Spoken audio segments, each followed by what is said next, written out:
El PRI se hunde como piedra en su gran pantano de corruptelas e impunidades, el cual construyó a lo largo de 90 años. Las cúpulas priistas, entre líderes sindicales, empresariales y políticos, amacizaron enormes fortunas, mientras el grosor de la población se multiplicaba en la pobreza. La salida de Enrique Ochoa Reza de la dirigencia priista a nivel nacional da muestra del desastre político-electoral que comenzó Luis Videgaray, el secretario de Hacienda y Crédito Público, y que sentenció Miguel Ángel Osorio Chong al abandonar la Secretaría de Gobernación, frustrado por no haber sido electo por Peña Nieto y Videgaray como candidato presidencial. La llegada de René Juárez Cisneros a la dirigencia nacional del tricolor a menos de 60 días de la contienda solo se entiende analizando la misma trayectoria política de Juárez Cisneros, representante del priismo más radical, formado en gobiernos represores ante la población y con el viejo manual partidista de ganar a como sea. La presidencia de la República ya está más que perdida para el PRI, por lo menos por la vía legal. Juárez Cisneros es la última carta que se juega el grupo en el poder, la más radical. Por ello, estuvo 8 meses preparándose en gobernación para por lo menos conservar algún poder en las cámaras, pero también tiene la tarea de frenar a López Obrador como sea.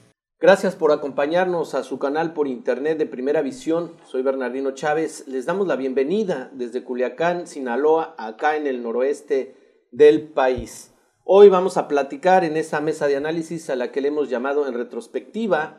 Vamos a platicar de lo que ha sido en este periodo de elección, sobre todo presidencial, pues el debacle del PRI. Así es como lo siente la ciudadanía, así es como se percibe incluso desde las mismas cúpulas del PRI con aquel pleito que empezaran Videgaray y Osorio Chong con el presidente de la República por todo esto de los intereses que se crean cuando se tiene el poder de un país y que se ha tenido durante la cantidad de años que el PRI ha gobernado este país.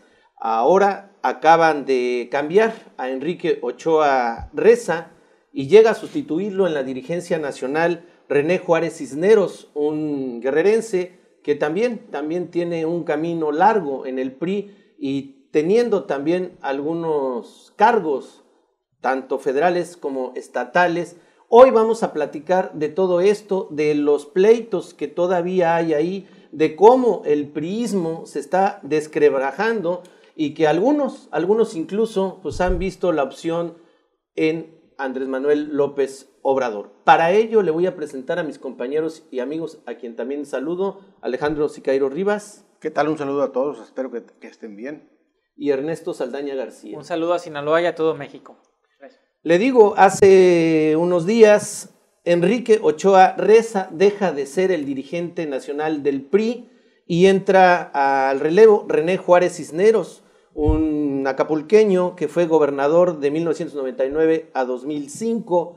Y esto pues a menos de 60 días de que sea la elección presidencial. Esto más allá de un cambio que se vislumbre a favor, pues parece ser que es una medida para que no se siga cayendo la imagen del candidato del PRI, que es José Antonio Meade, y todo indica que pues el mismo priismo está en una etapa de desquebrajamiento y de sálvese quien pueda, porque todos parece ser que jalan a sus propios intereses. Recordemos lo de Videgaray y Osorio Chong, pero esto que viene a pasar en la cúpula del PRI, Alejandro, lo de Enrique Ochoa que deja el PRI, o lo que es la dirigencia del partido, y entra René Juárez a sustituirlo en un momento que vemos con muy difícil aspecto en lo que son los votos. Estamos viendo que la imagen del PRI, más allá de verse sólida, de verse fuerte, pues se está viendo que no es el PRI de otras campañas, y en donde parece ser que a ver que lo que salga hay que hacer algo, porque esto no está saliendo como en algún momento ellos lo plantearon.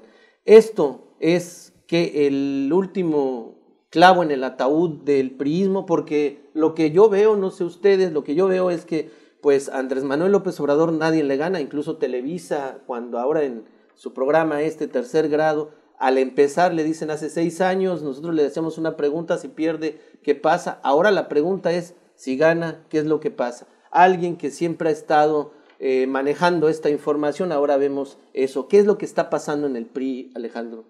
Yo creo que ha entrado a una crisis interna, a una desesperación ya de tercer grado, como mencionan en el programa de Televisa, pero veo yo que no sé cuál sea el objetivo de la entrada de Juárez Cisneros a dirigir el PRI, porque pues, no tiene lucha, no tiene remedio, ya está cantada ya la derrota del PRI, y con porcentaje de votos que históricamente nunca había estado tan rezagado, y creo yo que vienen a jugar sucio, ¿no? Vienen ahora sí a apostarle ya abiertamente, a arrebatar, porque en eso es especialista René Juárez Cisneros, exactamente. Estuvo en la tenebra gobernación, política, en armar grupos de choque, en el desprestigio, en la guerra sucia, en eso es experto, ¿no? Creo que Ochoa Reza no les estaba dando por ahí, y vieron en el desespero, pues a ver que en una rebatinga política que pueden ganar ellos, ¿no? Sin embargo, pienso exactamente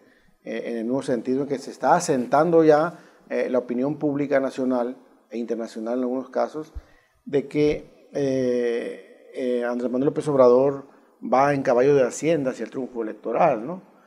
Tendría que pasar algo muy grave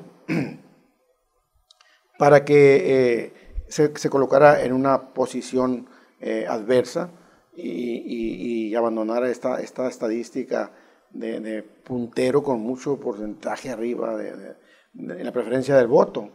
Sin embargo, siento yo que más allá de que René Juárez asuma la dirigencia nacional del PRI, de lo que trata también es de una estrategia ya de Estado completa, ¿no? Ya están operando, por ejemplo, el Consejo Mexicano de Negocios o el Consejo Mexicano de Hombres de Negocios, como se le conocía antes, pues ya sacó un pronunciamiento muy fuerte donde dice que no quiere que gane Andrés Manuel López Obrador.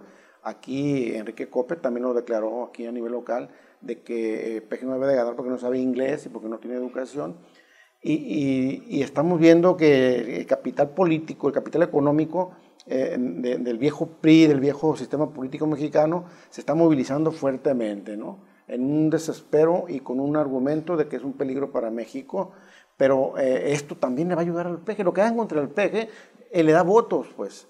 Entonces, ese segmento de la población que está en una situación de extrema desesperación, de hambre, de pobreza, de desempleo, sufriendo el embate de la delincuencia, obviamente que con lo que digan estos altos jerarcas del dinero, esa gente va a votar más por Andrés Manuel López Obrador. Entonces están generando más votos en lugar de quitarle, y se está viendo, ¿no? Después del debate donde se supone que el señorito Anaya brilló muy bien, pues no le quitó ni un voto al PG, le quitó a Mid, pero no le quitó el PG, ¿no? Ajá. Entonces hay que esperar, pero siento yo que ahora sí, hay un complot, como lo acusaba anteriormente Andrés Manuel López Obrador, hay un complot de políticos, de financieros, inclusive de algunos países ya como Estados Unidos, para que el PG no llegue a la presidencia de la República. Pero siento yo que ya no alcanza el complot para bajarlo del lugar en que está posicionado en las encuestas. Yo le digo a usted que nos ve y nos oye, ¿quién fue o quién es René Juárez? Fue secretario de Planeación y Presupuesto del Gobierno del Estado de Guerrero, como le digo, con Francisco Ruiz Macié, presidente municipal de Acapulco del 90 al 93, secretario de Planeación, Presupuesto y Desarrollo Urbano en el gobierno de Rubén Figueroa Alcocer y diputado federal en Guerrero también en la 56 legislatura. Ganó la candidatura del PRI para gobernador en las elecciones del 99. O sea, es un priista de cepa, es un priista de esa vieja guardia, y del 5 de octubre solicitó licencia ahora para separarse del cargo. Él fue también un agente muy importante en gobernación, en el CISEN, en todo esto que tiene que ver con las medidas que se toman de espionaje y de guerra sucia y de todo esto. Vemos lo que dice Alejandro, dos cosas, ¿no? Una, el capital político, los empresarios, no todos los empresarios, como lo dicen, sino un segmento de empresarios con muchísimo poder económico. Vemos que están metiendo gente de gobernación a la presidencia del PRI. Son como la última esperanza, el último plan del PRI y de este grupo? Bueno, yo creo que sí, hay dos situaciones aquí. Primero que nada, de una manera se están buscando como eso, jugando su última carta de un póker que ya no tiene remedio. Y por el otro lado hay un resquebrajamiento que ellos obviamente públicamente no lo van a aceptar.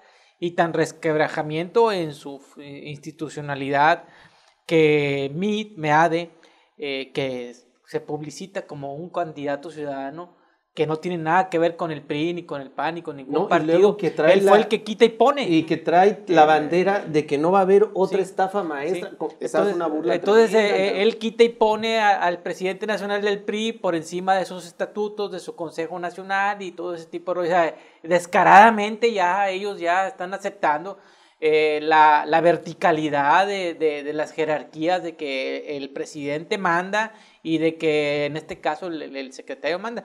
Ahorita estabas hablando del perfil de René Juárez Cisneros. Ajá. Él empezó como director de caminos rurales en el gobierno de Guerrero, allá a finales de los 70, principios de los 80, cuando estaba Ángel Figueroa, padre, aquel que persiguió a Lucio Cabañas.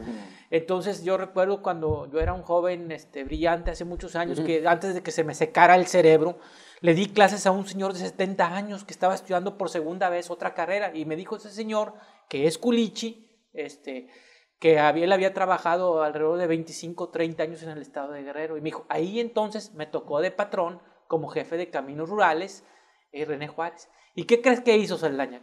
Una semana antes de que saliera el gobierno de Ángel Figueroa, René Juárez se dio cuenta que había un presupuesto que no se había ejercido de 5 millones de pesos de un camino rural.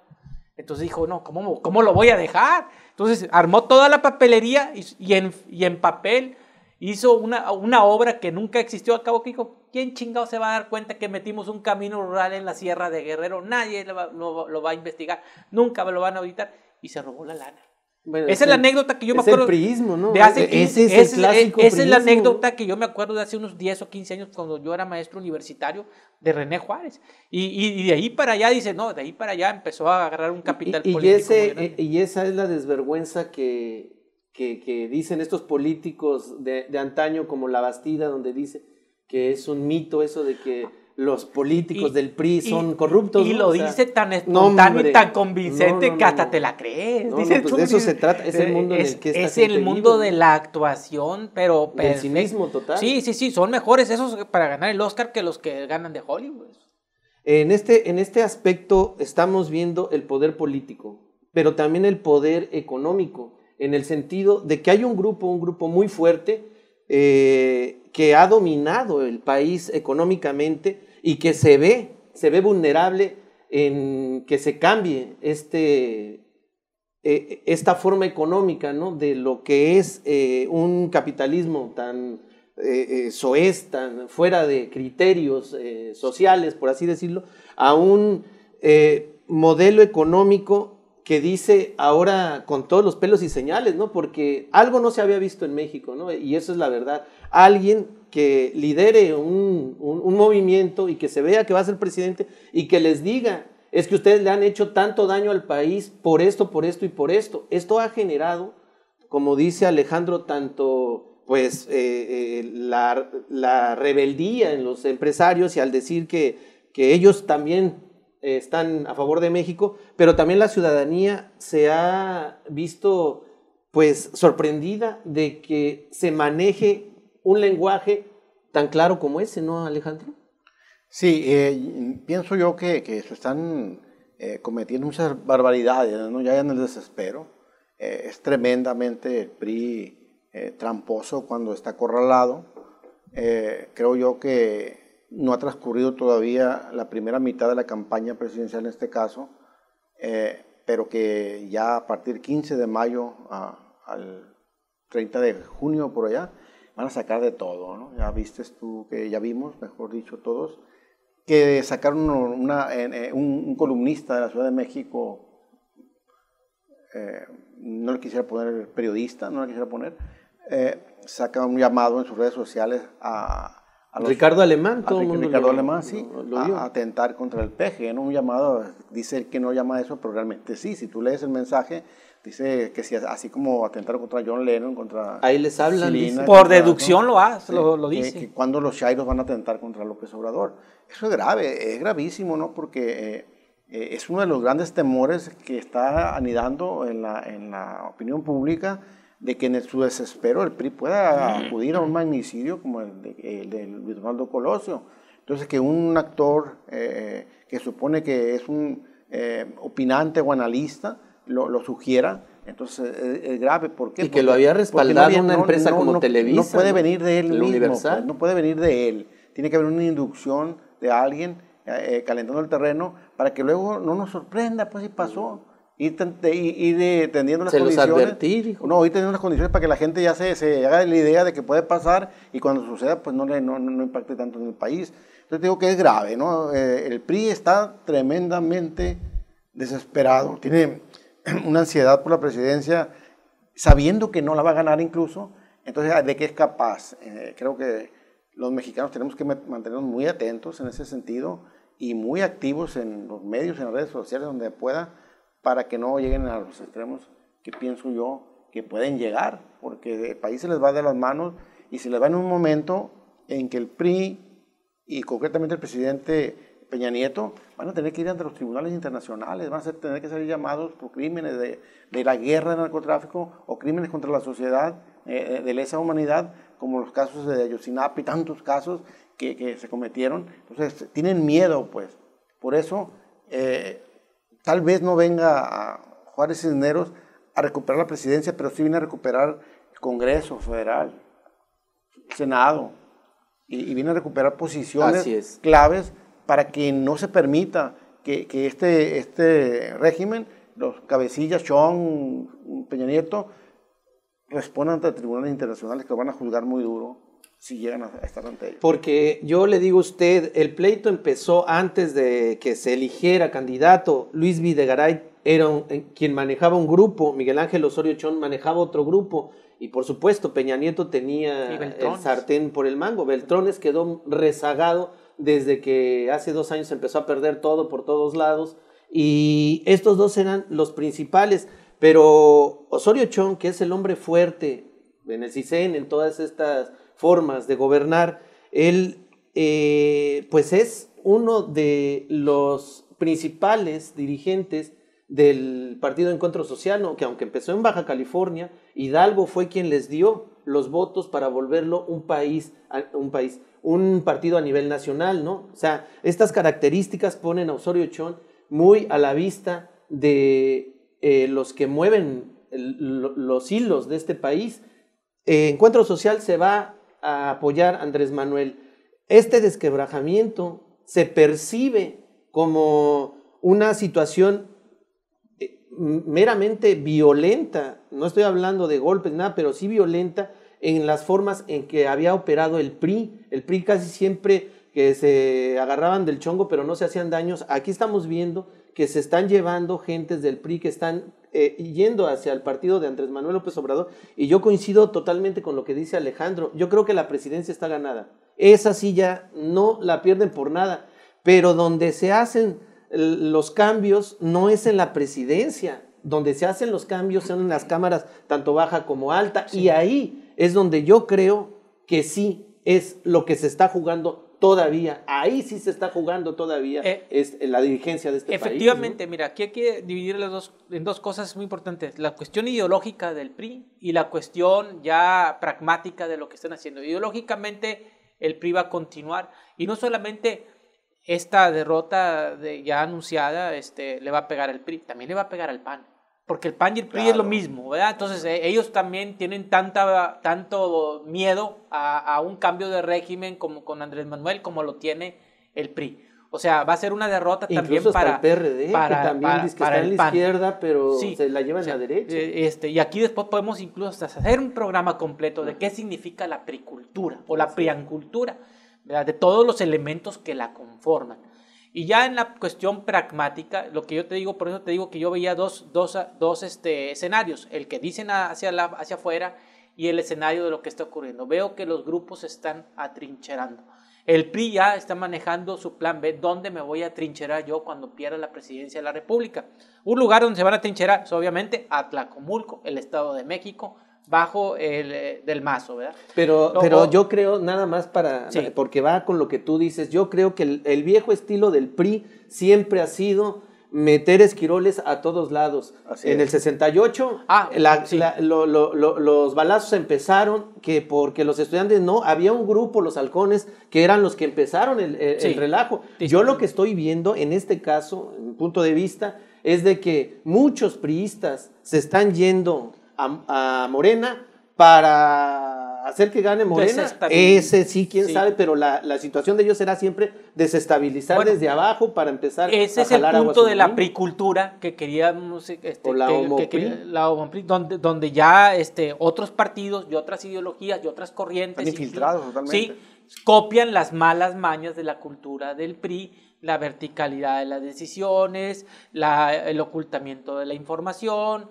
el cometer corruptelas y buscar impunidad, etcétera, etcétera. Y eso ya ha impregnado, digamos, a todos los partidos, y hay que ser sinceros, Morena no ha sido la excepción, y ahí hay puntos negros o abejas negras muy grandes de los cuales se les puede señalar y que causan mucho escozor e incomodan. Pero ya en lo normal, ellos van a crear sus islas de poder. El Estado de México, Coahuila va a ser otra isla de poder. Por decir, aquí en Culiacán, en Sinaloa, ¿dónde se van a trincherar? En el centro del estado, alrededor de Culiacán.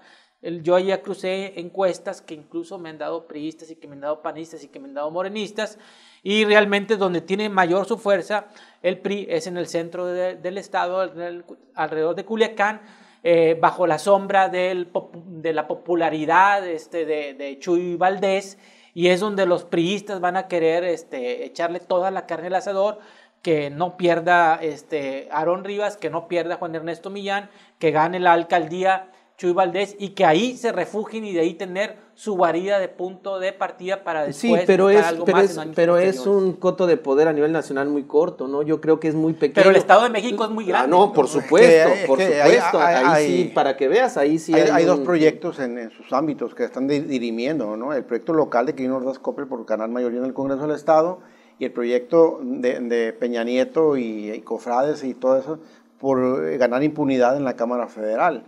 Entonces, mira, yo creo que en esta segunda etapa de la campaña, ya más cercana al 1 de julio, el llamado de Andrés Manuel López Obrador va a ser el voto total, ¿sí? Va a ser el voto total para que le dé el Congreso, el Senado, y que le dé también algunas cuestiones a nivel local.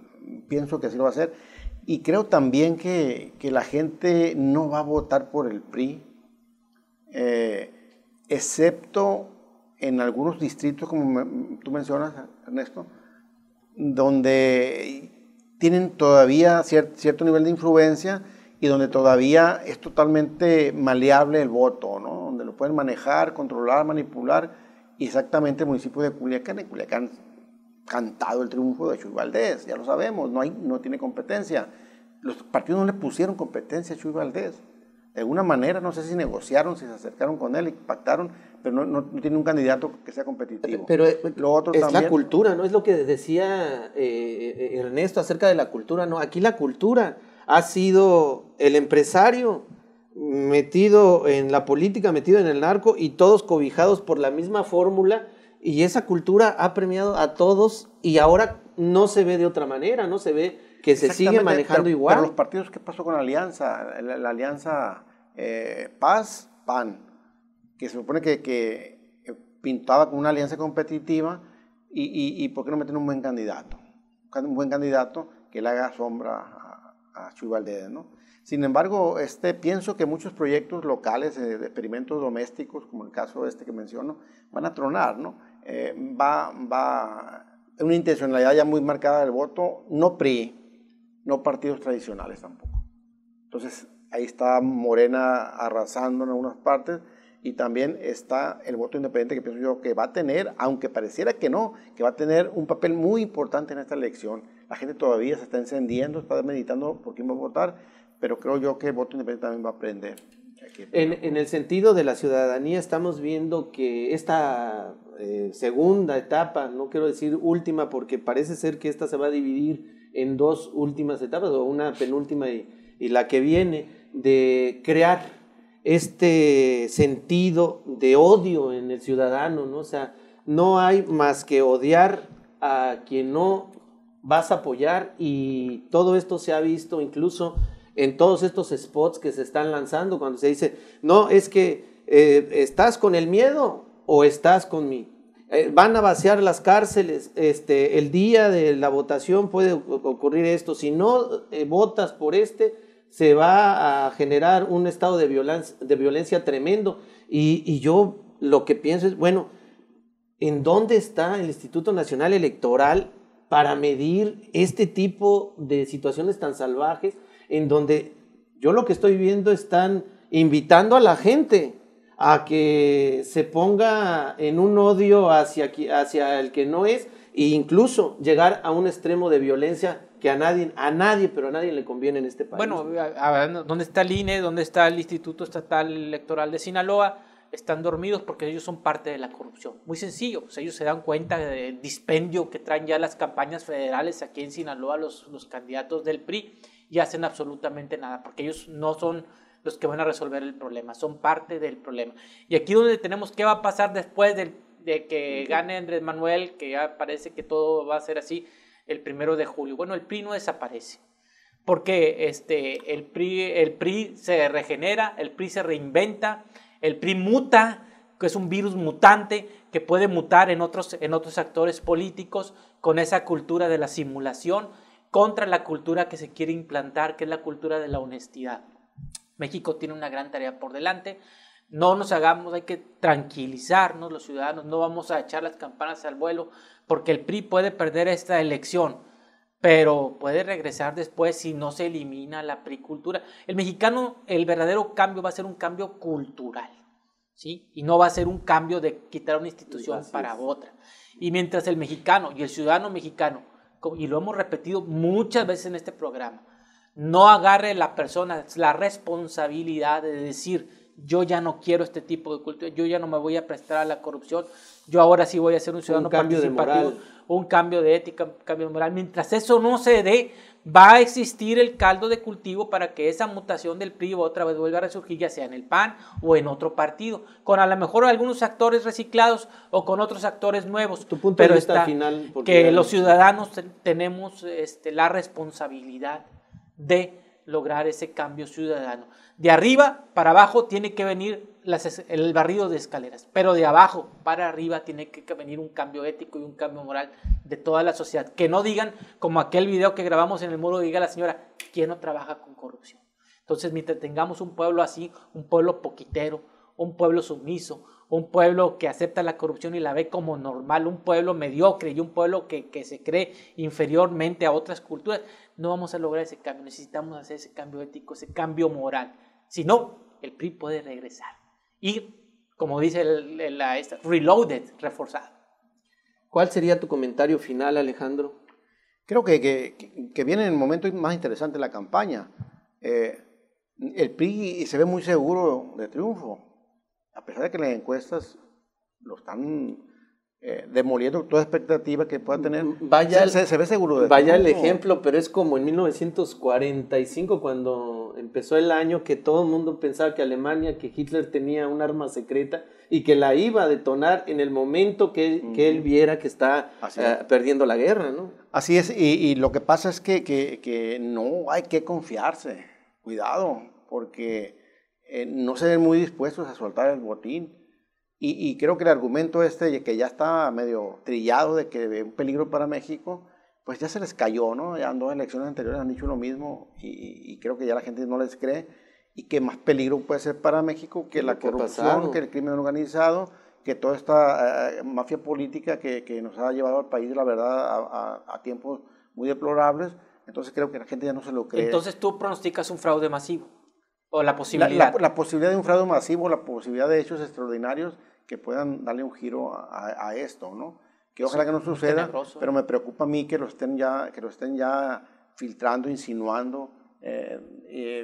de una manera muy, muy preocupante y muy lamentable, pero... Sí, porque el mensaje que da Ricardo Alemán es un mensaje que viene tendrían que sacar al ejército lado, ¿no? y tendrían que sacar al ejército después de ese fraude para tenernos a todos amigados en nuestras casas y que haya el estado de excepción. El terrorismo electoral, sí, que habla Bernardo Barranco. Pero agua, ¿no? Agua está, ahora el PRI sabe que Andrés Manuel López Obrador tiene sociedad abajo, su base es el pueblo. Sí, su base es el pueblo. Y cuidado, a este pueblo hace mucho que no le pican la cresta como para que se levante como podría levantarse en esta ocasión. Y además, y ya para cerrar, yo no creo que vaya a pasar nada extraordinario en México si Andrés Manuel López Obrador gana la elección. Para eso estamos los mexicanos, hombre. Para eso estamos. No lo vamos a dejar que haga cosas que no nos convengan a nosotros. Y yo creo que, yo lo veo que sentándose en los pinos tiene que hacer un replanteamiento de país muy distinto a lo que ha hecho en la campaña, sacudiéndose gente, sacudiéndose propuestas que no son viables, un nuevo constituyente inmediatamente y cosas así, tiene que hacerlo, ¿no? Yo creo que está jugando con las cartas en estos momentos para llegar a la presidencia y que luego viene un periodo de estabilidad, ¿sí? de terso, una transición tersa, no creo que pase gran cosa. Estamos llegando al final de este programa, yo dejo el siguiente comentario en la mesa. Cuando hace 6 años Andrés Manuel decía que iba a ganar pues todo este sistema que operaba, tanto político como empresarial, como de comunicación dentro del poder, le decían una y otra vez a Andrés Manuel que qué iba a hacer si perdía, que si la transición la iba a hacer en paz o iba a buscar. Ahorita, hasta este momento, ninguno de estos operadores le ha dicho al PRI que qué haría en un caso de que perdiera la presidencia. Como que todavía no llega esta verdad a este grupo que está en el poder, como para empezar a decirle a los mexicanos, bueno, ya sabemos que vamos a perder, va a haber una reconciliación, aceptamos la pérdida y somos más los que queremos la paz que buscar alguna manera y todavía perpetuarse a pesar de que pierdan. Quieren ganar perdiendo, ahí es donde radica la situación de inestabilidad en lo que estamos nosotros percibiendo del grupo que parece ser que no tiene otra medida más que perder la presidencia de la República. Gracias por acompañarnos en este programa. Paso un cintillo con los comentarios que amablemente usted nos hizo en el pasado programa. Lo invito a que lo haga una vez más y acompáñenos en una próxima ocasión. Hasta entonces, hasta siempre.